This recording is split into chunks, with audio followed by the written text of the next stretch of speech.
Hi, friends, your friendly neighborhood Anj here. Before I start the episode, I just wanted to say I have no idea why, but the sound quality is not great on this episode, particularly on my end, and I have no idea why. It sounded perfectly fine when I recorded it, but somewhere along the way, something happened and I can't seem to fix it. So it's still fairly clear, it just doesn't sound as great as the first episode that we did. And as you can see, the episode was pretty long, so we're not going to redo it again. Anyways, I hope you enjoy the episode. Let there be ducks.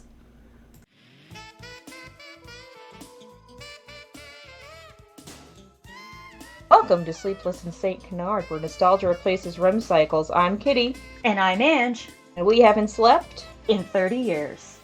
This is a podcast about the 90s classic cartoon Darkwing Duck that was created, animated, voiced, written, and watched by humans. But clearly that wasn't enough for them, as they needed to Kool-Aid man their way through the fourth wall in the show and set up shop to make everyone very uncomfortable. And yes, that's right, friends, because we're watched twitching channels. But before we get into the meaty meat of this episode, I am going to introduce a new segment to this podcast. One that will be aired quite frequently, I'm sure, and it's called Kitty Doesn't Know Quack! Corrections Corner, because it was brought to my attention by one of our listeners that Darkly Dawn's a Duck is, in fact, not the pilot of the show as I thought it was. But as friend of the podcast, Nem says, any episode with Launchpad in it can be considered the pilot episode, so touche. Keep that in mind. There are a lot of pilot episodes in this show. Funnily enough, twitching channels, not a pilot episode. But yeah, I am a babe in the woods in reference to Tad Stones and pretty much all facts in general, especially in the realm of Darkwing Duck lore. And Anj is more an authority on this, but she's very kind and she lets me tell blatant lies because she loves me. Yeah, it's kind of funny because when we recorded the previous episode and you did say that Darkly Dawns was the pilot, I know it's not. I already knew that, but I just could not be bothered to correct you. I would prefer that you tell me, because then I don't have to make memes about it on the Twitter page. Our Twitter page, which is @canardpod, if you want to check it out, as well as our Facebook page, Sleepless in St. Canard, a Darkwing Duck podcast. I run the Twitter, Anj runs the Facebook, so if you have a favorite, please be sure to show that favoritism and the other one will cry. Or try harder next episode. We'll see. Maybe it'll become a battle. The technical pilot episode is That Sinking Feeling. That sinking feeling, which I then looked up and I was like, oh, it's a Moriarty episode. That's why I don't know it.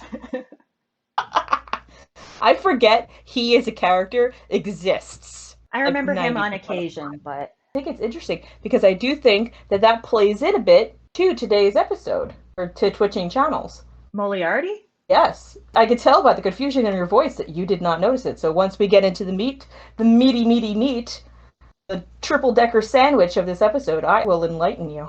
Okay, yeah, because I'm kind of curious. I will say the one little bit of Darkwing Duck related news I wanted to share for the week is that Quackerjack was added to the Disney Heroes game, which is a phone app that I've been playing for a little over a year now.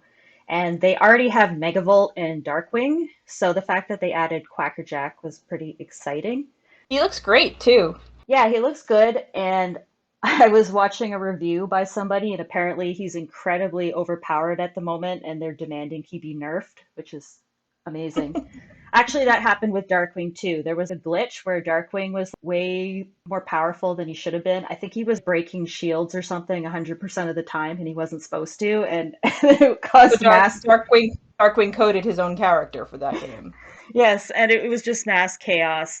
The only thing that surprises me is that... Are you familiar with the game at all, Kitty? I played it until I got super annoyed and stopped. The amount of time that I play mobile games is usually far too much for a week, and then I'm done.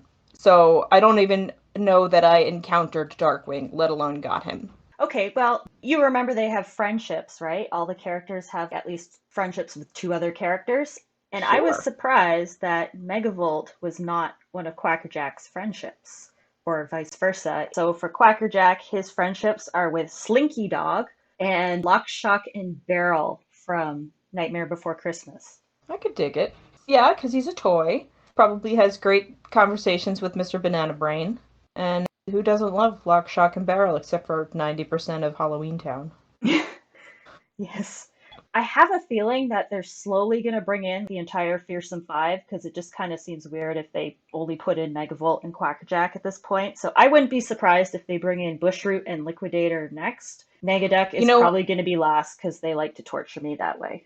Yeah, so that is our Darkwing Duck related news of the week. if you have any ideas about who Liquidator's the next one, tell us who you think their two best friends in the game would be, but they can't be from Darkwing Duck. So open up any Disney property you want, put it on the dartboard. You could be a Disney writer like the rest of us. Indeed. Do we want to jump into the episode? Yes, we've done our house cleaning. Let's get into it. Alright, so this is the part of the episode we are going to discuss the episode Twitching Channels, which if you're watching on Disney Plus, it is Season 1, Episode 42. If you want to pause this podcast now and watch that episode, do that right now. And then when you're listening to this part, you'll have watched the episode and you'll know what we're talking about. So Anj is going to give us a lovely summary of the episode. Take us away, Anj. Why, thank you. First off, wow, you did your homework there. Actually looked up where it is on Disney Plus. I did. And you know what's funny, too? The next episode that tried to play after it, Dances with Bigfoot. No. I laughed out loud. Terrible. Okay, so the episode is a Megavolt episode, and it is kind of an alternate universe episode. Not kind of, it is an alternate universe episode where Megavolt has this remote control that he has invented called the electrolyzer, but I just called it the Zappy Zappy remote. And he uses it to like jump through TV screens and travel through TV airwaves. Then Darkwing gets pulled in with him, and then I don't know, one of them gets hit by lightning. I can't even remember. I watched this last night. Anyways, they end up in another universe, and it is technically our universe, as in the human world where Darkwing Duck is a cartoon, and they have to try and figure out how to get back to St. Canard, and they meet a bunch of different characters that we will talk about. And also Herb Muddlefoot is in it, and that is always noteworthy. King of my heart. More happens in this episode that I remembered, and the Disney Plus episode description cracked me up a little bit. It's one line. It says, Megavolts and Darkwing Duck have to work together. That's it? That's it! Like, sounds, ye gods! Cooperation! Amazing. Well, yeah. So, right off the top of the bat, I did not remember Herb being in this episode at all. I love Herb Muddlefoot. I love me some Herb Muddlefoot. He came on screen, and my little heart exploded, and I had to pause it and scream Herb at the TV. Did you? As is tradition. Herb! Like he could hear me. He could. He could in his heart. And I also have to say, Darkwing Duck theme song, still a bop. Still makes me groove with it. It's a good one. What, is this the first episode you've watched in a while? Yes. Are you just dead inside? You don't care about the theme song anymore? You're talking as if you haven't heard it in a very long time, but I've heard it many times recently. In your sleep. You have 6 pages of handwritten notes about this episode. I do. Well, I do, and it covers my thought process through the entirety of it. It's disjointed as my mind is. But we could start from the top if you want to hear some of my notes. Let's start with the first scene with Megavolt. It opens up with a pretty cool still shot of St. Canard, which is neat because it was mostly greens. I'm like, oh, that's cool. And we get to hear a clip of, I think, a show that never appears in the show universe again. That is, Goosey, I'm home. I Love Goosey? Why didn't they bring... Like, I would have loved to hear more about I Love Goosey. We get a lot of TV shows in this episode, aptly. That one I was just like, oh damn, okay. We're hitting right for the fences. And I have to say, I paused a lot in this episode to write down my extensive notes, and it's always a wonder. It's always a wonder what frame you stop on is always a masterpiece of what is happening there. They're so beautiful. So we start with the big scene of st.canard, and then we pan in to Megavolt's lair, okay? It's an apartment building with a giant light switch on the front of it, and the world's most intricate and giant fire escape going down the side. So our dude never has to worry about being burned alive in a fire because he just needs to step out onto the fire escape and he's 6 feet away from the building. You were way more observant than I was. I didn't look at any of this stuff. And we never see this one again, I don't think. Because I remember him being in a lighthouse. That's his lair in the comic book capers. He's in an apartment in the episode where all the appliances come alive. Revolution in Home Appliances? Yes. Probably.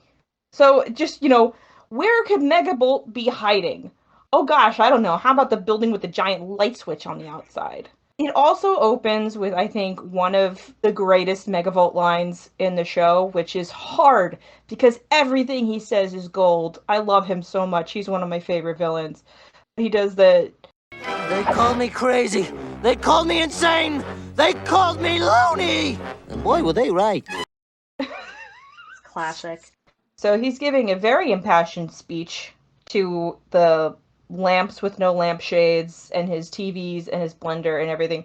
And did you notice that he has a monologuing podium set up right in front of his lamps and his TVs and everything that he uses for 5 seconds to talk to them? Like he's giving a presidential speech.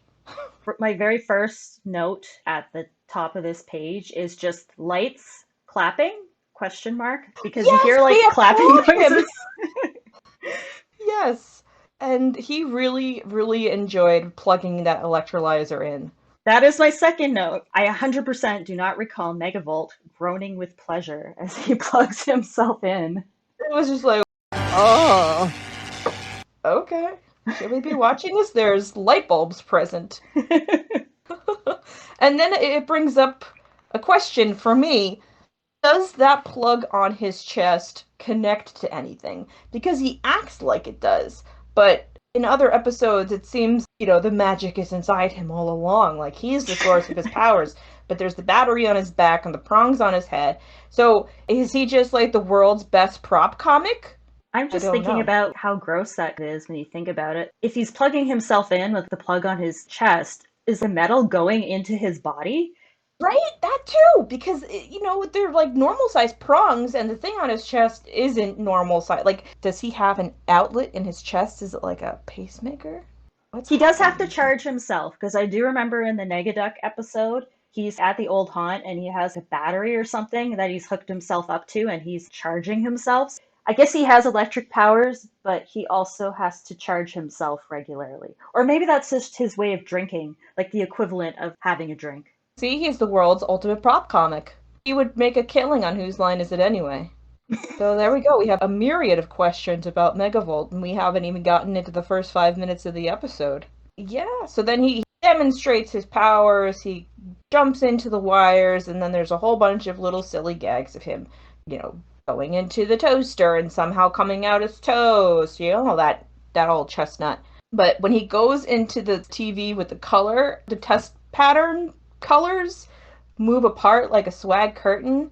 Yes. Fantastic. That's a great visual gag. I was like, that is so good. And then throughout the episode, I just kept going, wow, that's a great visual gag. They know their stuff, these guys. This is good. This is good stuff. Like, I had to convince myself to keep watching. Like, I don't already love this show. They're super good. And I love that he's on his, like, yeah, all right, I'm going to do this. Now I'm going to infiltrate the airwaves and rob things. And the first place he hits up is Hamburger Hippo. Priorities. I also, unabashedly, adore Hamburger Hippo. I think it's great. I love the building. I love that the hippo's bottom teeth are the stools where people sit. I love it. I would eat there. I would get a stomach ache after, and I would go back again. I love it. It's just a giant hippo with its mouth hanging open in the middle of a street. Would you eat a Hamburger Hippo? I absolutely would. Okay, there we go. Disney hamburger hippo pop up. Make it happen. Seth Rogen, if you're listening, I know you are, buddy.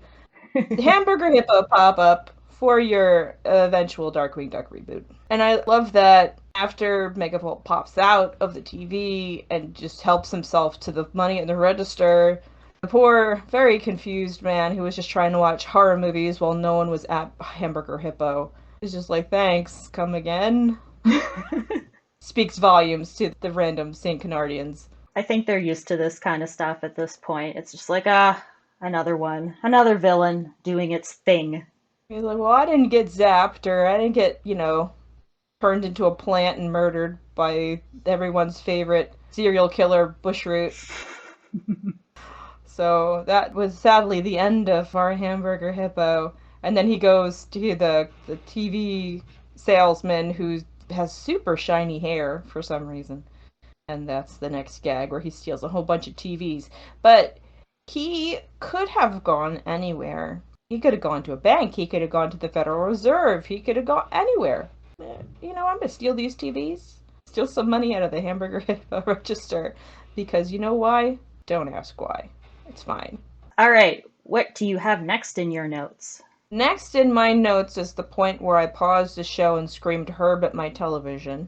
Okay, acceptable. Yes, because we get to see King of Avian Way, Mr. Herb Muddlefoot, and I did not at first realize that they were going into Herb's house. So we get to see the interior of the Muddlefoot home, which is very minimalistic in the decor. I figured that they'd be the kind of people with, pictures all over the walls and tchotchkes and things laying all over the place. But we do have some nice doilies draped on the couch, because Binky is living her best grandma aesthetic life. And where are they? Where are the Muddlefoots? Except for Herb. Are they out on the night of the town with Launchpad and Goslin? Because they also do not appear in this episode. And if that is the case, I'd watch that. I'd watch a Binky, Tank, Honker, Goslin, Launchpad outing all day long. It's funny because you're like paying attention to surroundings and the layout, and I focused more on the character motivations. Like, my next note was, how did Herb convince Drake to actually help him? Why would Drake agree to help him? That was my first thought. I mean, maybe he was complaining about how it was so heavy and, he hurt himself and but he wouldn't leave Drake alone, and Drake was like, you know what, fine, I'll help you bring it inside, Herb, all right, whatever, but hold the door. So this is a super heavy box. Drake is struggling with it, and then instantly it's revealed that it's filled with packing paper and has a single remote control inside. Drake, I think you need to hit the gym. Ow, my friend, you are just crushed under the weight of your disappointment in Herb and having to be inside his house. Maybe the Muddlefoot house is Herb's kryptonite. We'll never know. We can't know these things.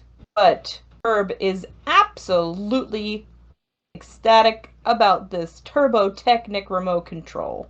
It does everything, and I want one. If I could get a remote control that turns on everything and then cleans up after me, I would use it, and I would make my neighbor carry it in for me too. But of course, we cannot allow Herb Muddlefoot to have nice things, because as soon as the television comes on, we have Megavolt on Jeopardy? With mice? Rats? Yes. What is this show? What's happening? But clearly it's a rodent-themed game show. That's why Megavolt's on it, because he's a rat, Anj. Because he's rat. He is not a dog-nosed creature. We need to reserve that for when we eventually do an entire episode on Tad Stones and the things he says. So, in the next rapid fire things, another great visual gag is on where Drake keeps changing the channels, and Megavolt's always on them, and then he starts going into, like, the themed shows. Megavolt is instantly in a different outfit, and I thought that was really great, too. Also, we get to meet Opal Windbag, and she is saying supervillains and the women who love them. I felt very called out from that. I was going to say that's a good name for an episode of our podcast where we could talk to fans about their favorite characters. With, interchangeable gender-specific pronouns or no gender-specific pronouns at all. So Megavolt comes out of the television, steals the remote, and Herb Muddlefoot's heart shatters. into 1,000 pieces, and Megavolt makes him cry. Is beside himself. And I was beside myself. I love the So notes that you sent me for this. It was Herb cries, Megavolt, you monster. And then you sent me your note back, which was Herb is inconsolable. and I said, and so am I. Oh, poor Herb. But Herb is so beside himself, even through his grief. When Drake says, I'll get that low wattage worm, Herb is instantly just like, you? He's like, I mean, not me. I'll find someone to do it. It's fine. It's cool. Shut up. Why are you smart about this and nothing else? So that's our lead in there. So at this point in the episode, I had already seen Herb. I did not expect to see him. And I remember them going to the human part of this episode much quicker. But we're still not even there yet. No, that actually doesn't happen till the halfway point of the episode. Yeah, I was surprised. So then we get to see Darkwing riding on the rat catcher, and the rat catcher's so cool. It is a dumb looking thing. It's a giant duck beak, but it's the coolest. It's the coolest motorcycle. It's like riding a Swiss Army knife. It's got everything. I mean, mostly powered by plot, because I don't think there are very consistent things that he whips out of it, but I just love it. And we get a lot of I Am the Terror That Flaps in the Nights in this one. I think we get 3 in total. Wow, you kept track of this stuff. I did. The first one is I Am the Low Ratings That Cancel Your Program. Because Darkwing, he had a long time to think up a line while he was driving to the one building with a giant light switch on the front. So then, after he does his I Am the Terror bit, he pulls out a plunger, and I'm like, okay. And then Megavolt says, what are you gonna do, unclog my sink? And in my head, I could see one Disney executive screaming into the writer's face, you can't say toilet! We can't admit that these characters shit! Unclog the sink! Unclog the sink! Okay. Alright, we'll make it a sink. Then that plunger is expertly wielded to volley back the electricity effortlessly at Megavolt. Makes you wonder why Darkwing just doesn't always have a plunger on him when he faces Megavolt. The only note that I have for this entire scene is, in quotes, just remove a hairball in Negaduck voice. I don't even remember why I wrote that. Well, that's his response to what Megavolt says. A plunger? What are you gonna do, unclog my sink? No, just remove a hairball. He does go down into the growly Negaduck register, and then your brain checks out, and I understand, it's fine.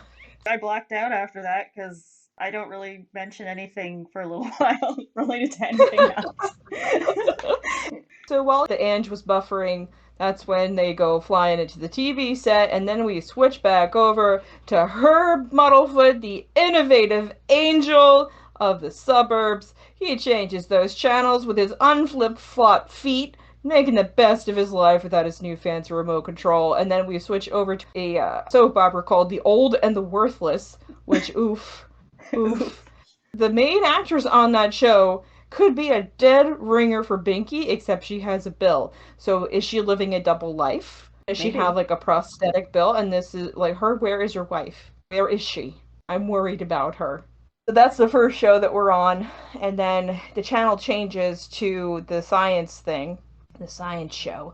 And that guy looks like he is a body double for one of the Dr. Larry and Dr. Gary that Bushwoot takes care of in his first episode. But as he zaps that scientist guy, there is a stock scream that plays that I had to stop.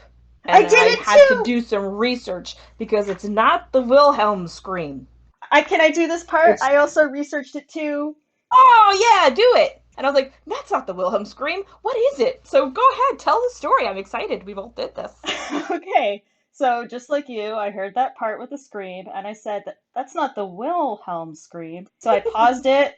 I typed into Google, other scream that isn't Wilhelm scream. And it came up with one article that was actually really informative, and it said that it's called the Howie scream. Yep. And then there was a bunch of videos showing what it appeared in, the original thing Yeah, it it appeared in. originated in the film Broken Arrow, where the character played by Howie Long is found dead. So that's why it's called the Howie scream, because it's somebody finding his dead body. Not quite! No! Okay. Pretty sure that movie aired in 1994, which would be after Darkwing Duck. Oh, wow. Oh, then go for it. It originates in a 1980 movie called The Ninth Configuration. Oh. But I think it got the name from what you were talking about. From Broken Arrow? Okay. Yeah, I think that's what it's most well known for, although apparently Darkwing Duck did it first. See, he gets no respect, even in this fictional human world that we live in. So yeah, the Howie scream, look at us. Even not Darkwing Duck things, you do better research than I do, so I tip my hat to you, ma'am. It's the lower register, like, scream, and not the Wilhelm scream, which is like, ah! I love your impression.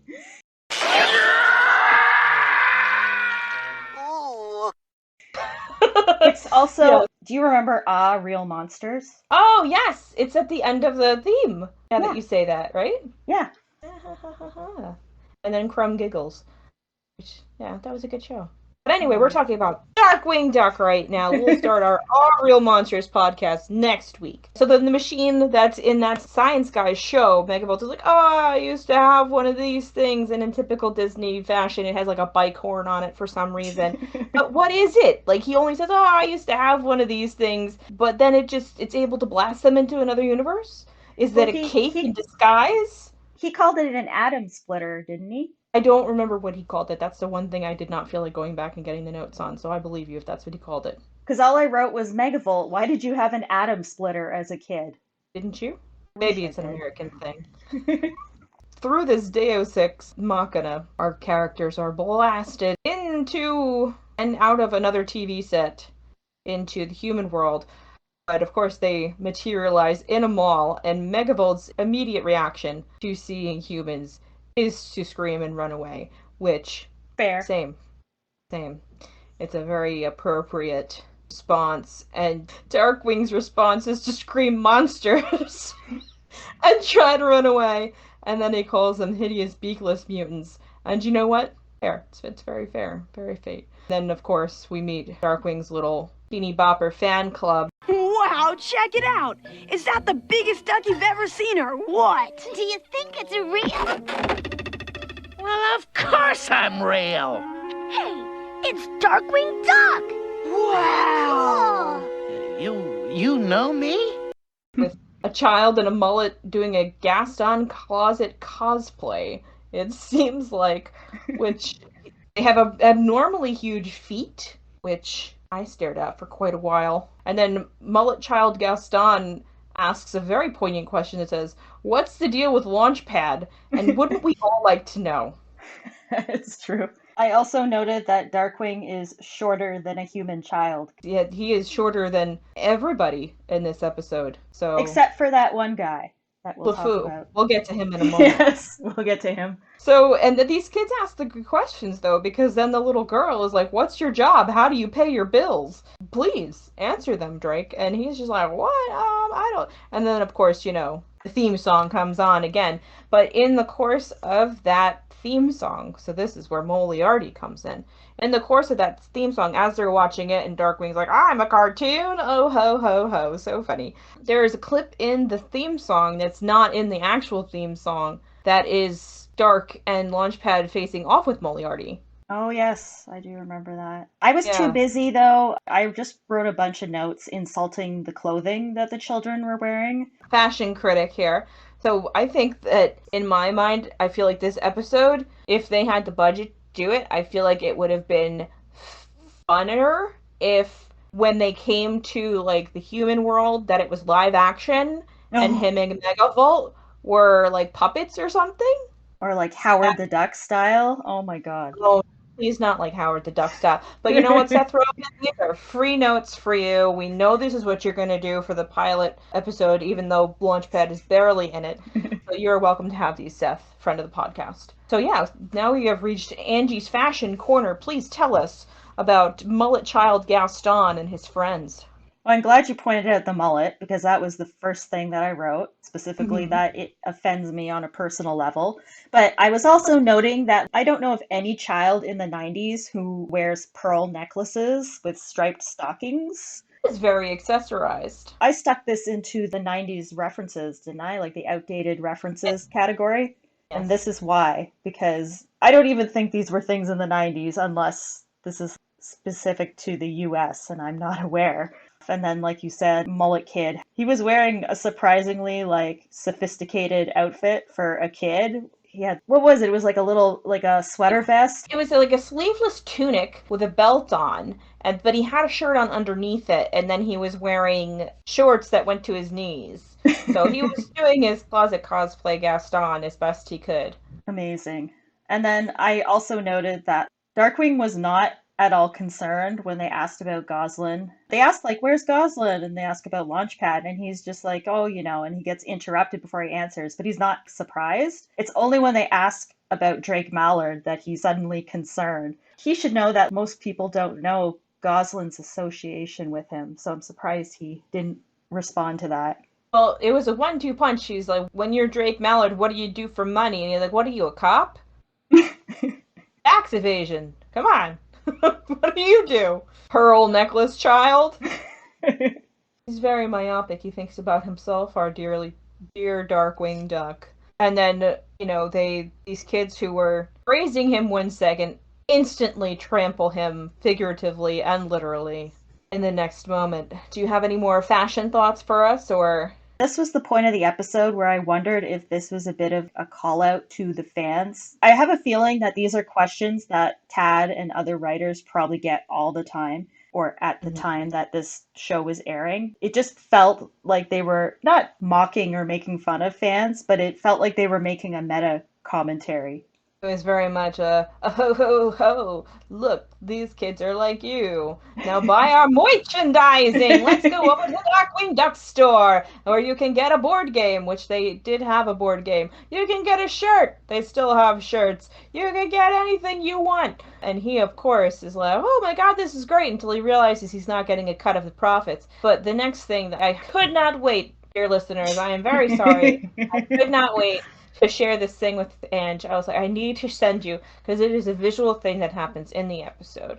So when Darkwing is in the store, and where all this merchandise is, right before he's like gearing up to do the big old cartoon run out of the store, there is a picture on the cash register of Darkwing, and it's the most low resolution, derpy dinky drawing I think I may have ever seen of him, and I needed a minute. It cracked me up. It might become the new, avatar for the podcast for a while. Put it on, the Twitter header. Yes, it might be the new Twitter header, because I did make that a screenshot from Slime Okay, You're Okay, because I'm a terrible person. And I'll change that to something from this episode now. But I cannot recommend enough that you look this up. I will also take a proper screenshot of it and put it onto Twitter, because I'm oddly obsessed with it, and it brings me great joy.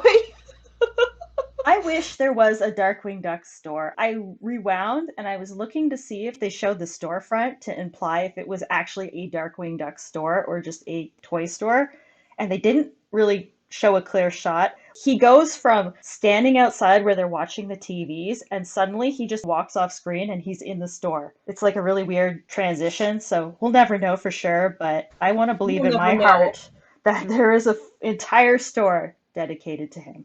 Strictly. It's like a Sanrio store, only everything is Darkwing. Darkwing is like, wait a second, I'm not going to get cut of these profits. And then he hounds those children again to ask who makes these Darkwing Duck cartoons, because he owes me money. And that's when we hear the dreaded name Thaddeus Rockwell. This cad and his too on the nose taste and architecture of Darkwing Duck literally holding up his building. Did you catch the whole name play with that? Thaddeus Rockwell, Tad Stones? Yeah, because Tad is short for Thaddeus, and obviously they were going with a stone, rock kind of thing.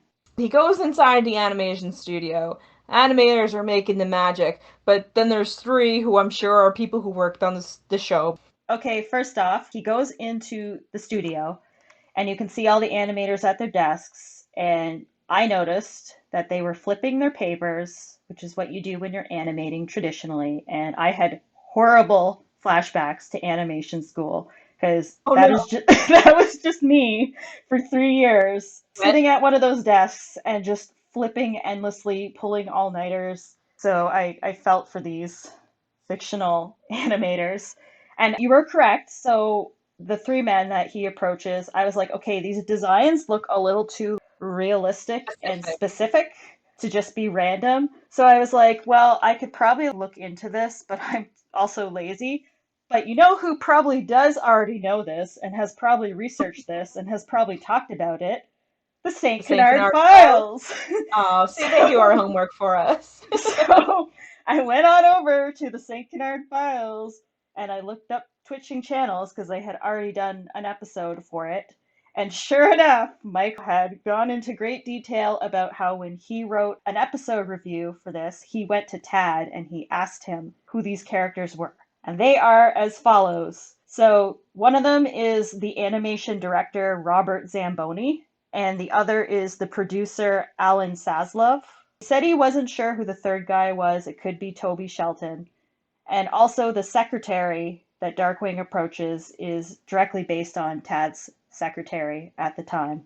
Okay. So thank you, St. Canard Files, for doing the work for me. Okay, so yeah, so there's the 3 animator guys who now we know who most of them are, but they, when faced with their muse, bolt immediately, proving that animators are not as hardy of spirit as random mall rat children. They're just like, nope, and they run away. The receptionist, she's actually just Wile E. Coyote hiding behind that book because she just instantly drops they're in the real world and she drops an anvil on him. So, I mean, he does say, I should have expected this from a cartoon studio, which fair enough.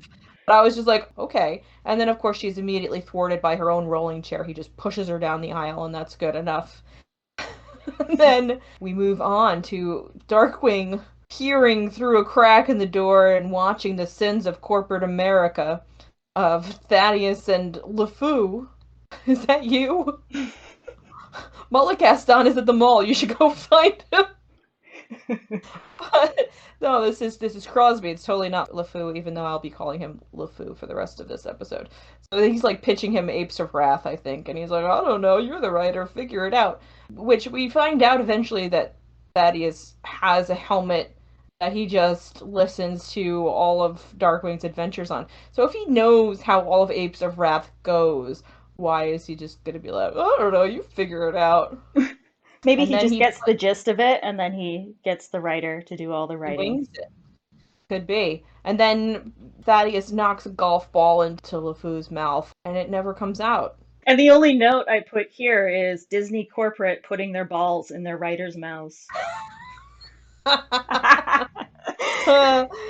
Yeah.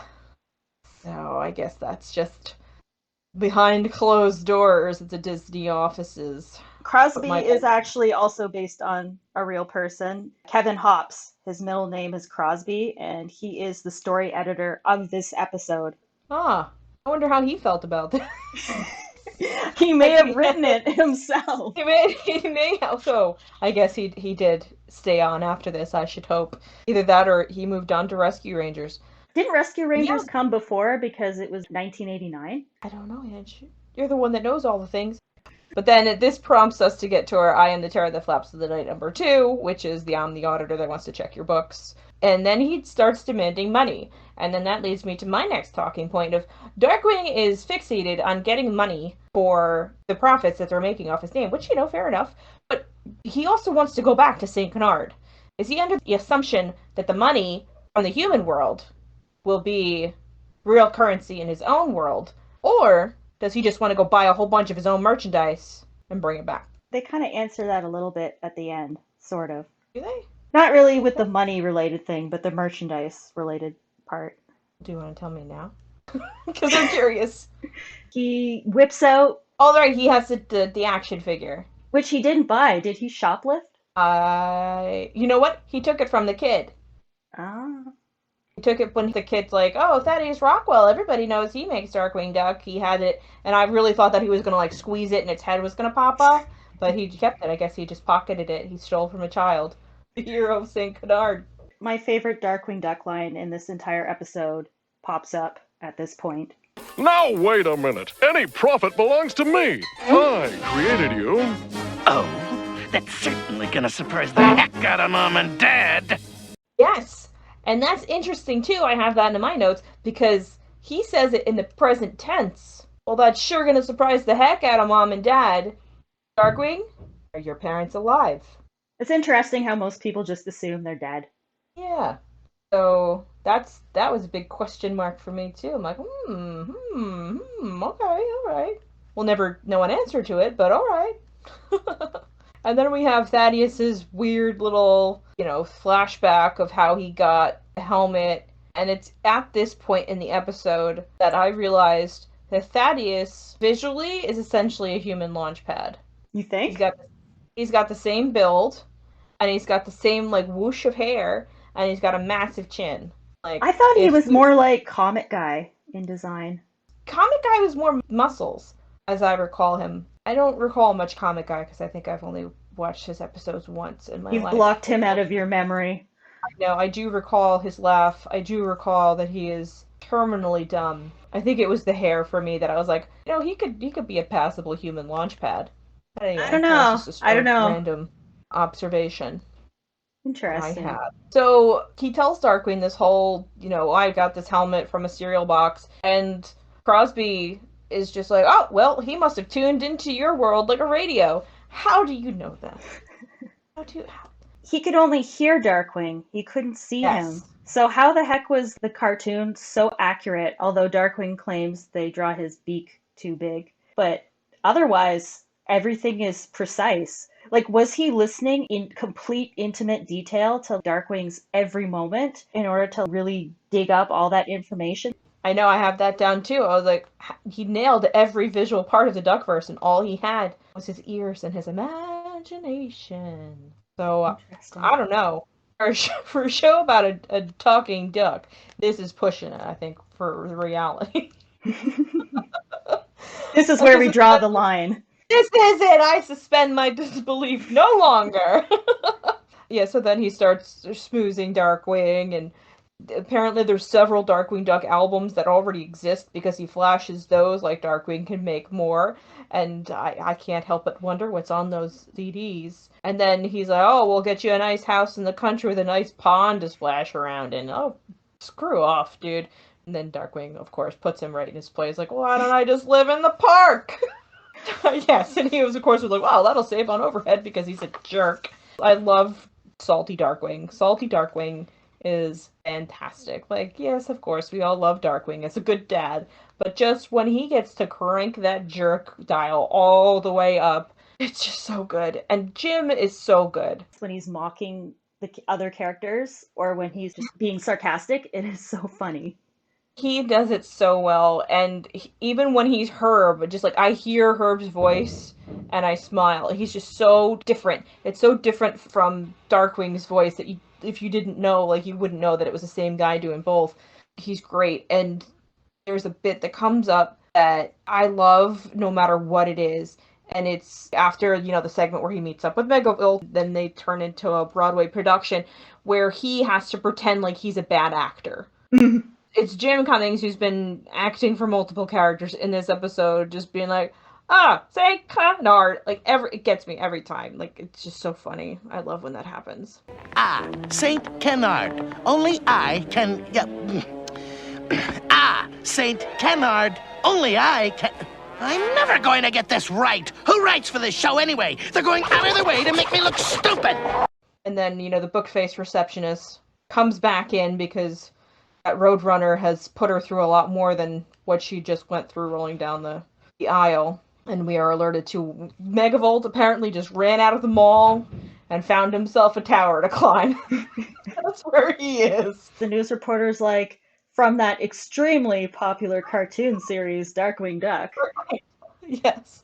And it's wish fulfillment for everybody, I think, at that point.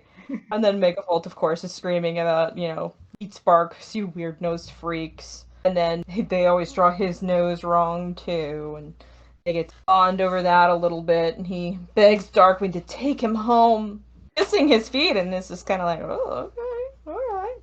You can see some fans' heads exploding at this point. So then very easily they are both convinced that they should join a stage show.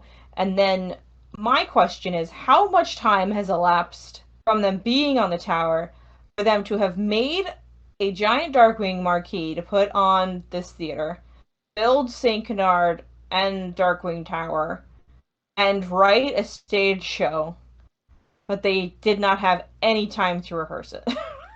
Maybe they already had it all set up and ready to go because they were planning it anyways. And then they're like, now we can use the real people. Oh, okay. I'll buy it. I'll allow it. And I think my favorite part of this is Thaddeus Rockwell says something about giving a little more oomph as he pushes Darkwing, who's tied to a rope, and he's swinging around like he's flying. And Darkwing just flies away and off into the distance, and he's like, This is a live show. We have to give the fans more oomph. I'd like to give you some more oomph. He just grumbles to himself.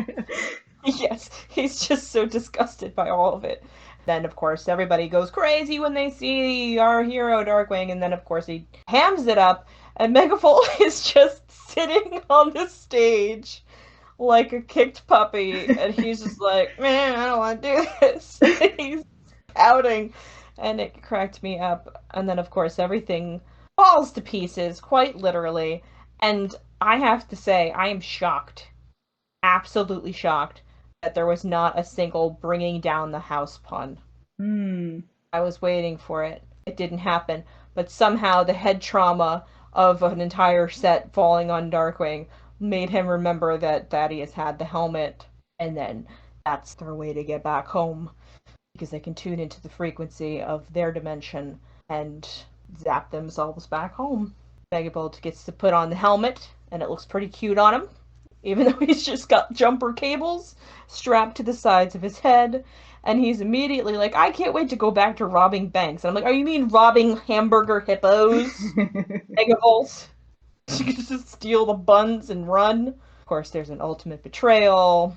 And they get, of course, Darkwing gets to whip back at him. And then they get zapped away. And then that's when the helmet starts tuning in to Jim Cummings doing yet another voice of good old Monterey Jack. Crosby is like, oh, hey, that's not a bad idea for a show. Stare at the camera, break the fourth wall. And then immediately we get our dear friend and champion of our hearts, Herb Muddlefoot, back on screen again. The poor man is just minding his own business, now with his feet propped up on a coffee table. Did you notice his head was really abnormally small in the opening scene of that? It was very small as he was breaking through the fourth wall to talk to us. And then, of course, he gets a Darkwing and a Megavolt to the face and just lays immobile, possibly dead, buried in a bowl of popcorn for the remainder of the episode. He was just trying to enjoy his life, and he was murdered in his own home. And then, of course, it's very dynamic fight scene ending with Megavolt being trapped in a tiny little light bulb. And that's an all, folks. And it, closes in on him as he's like, I'm gonna see a man about making me some toys, because I'm stealing this copyright. That's the end of our episode. I liked it more than I remembered liking it. So, do we want to go on to our Quackerware freshness scale? So, you give your final thoughts and your rating. I'm gonna give it a 4 Quackerwares out of 5. That's pretty fresh. Mine is also a 4 out of 5. Better than I remembered it being. I did not remember so much Herb, and so then I have to edit my rating to 20,000 out of 5 because I know what I'm about. But it was a good one. I liked it. It definitely made me laugh. And Castellaneta, or however you say his name, he is a gem as well. He just nails everything that is given to him. He's just, Megavolt is hysterical. I just love him so much. Megavolt gets the most episodes too of any villain, and I think that's why, because he's so funny. He's great. He's so good. He's got such a distinctive voice too. I mean, there's another role that he did that is from another show of like a similar era that I loved. It was Earthworm Jim. He was the voice of Earthworm Jim, but he was also the voice of Jim's evil twin. And Jim's evil twin is basically just Megabolt's voice. It's like a double whammy of nostalgia for me. Every time he starts talking, I'm like, oh, two things I love. So yeah, so that was Twitching Channels. We watched it, we did it, we talked about it. We have any more final thoughts, or should we spin the wheel to see what we watch next? Let's spin that wheel.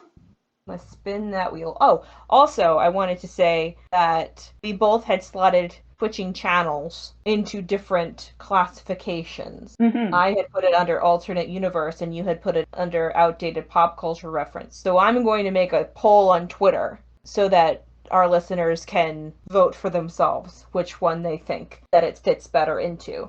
I don't know if you have that capability on Facebook. You probably do. So feel free to run one over there, and then if we tie, then that just means you and I will have to joust. Fair. Fair, right? Although I think we all know that it's definitely outdated references. I mean, there were so many of them.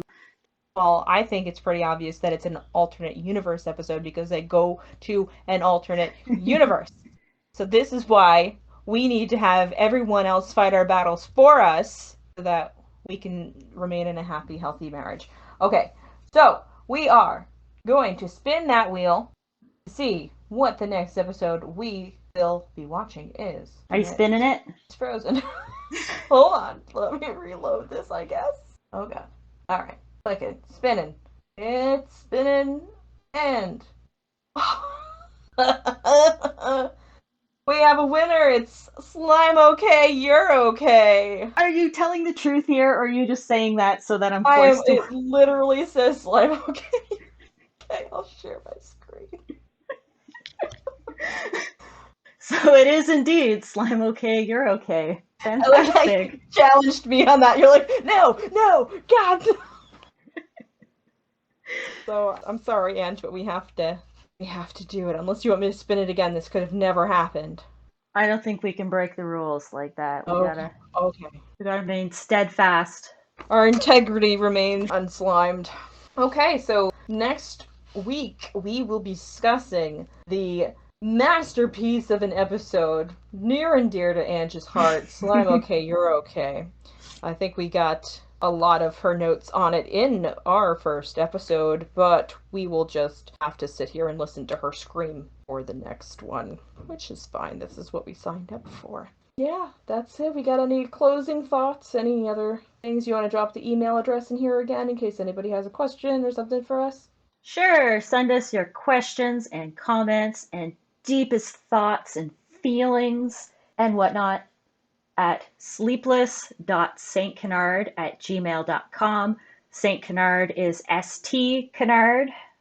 You can also visit the many locations because I just finished connecting the podcast to 12 different podcast places. So it is now on Google Podcast, it is on Heart Radio FM, it is on 3 other places that I've forgotten. Basically, just about anywhere that there is a podcast site. The podcast is everywhere now. You can't run from it. We're stinking up everywhere. And as we said, Kitty has the Twitter, and that was Canard Pod or Pod Canard? Yep, at Canard Pod. Canard Pod. Canard Pod. A pod of canards. Yes, and I have the Facebook group. I actually have, so there's a Facebook group and a Facebook page.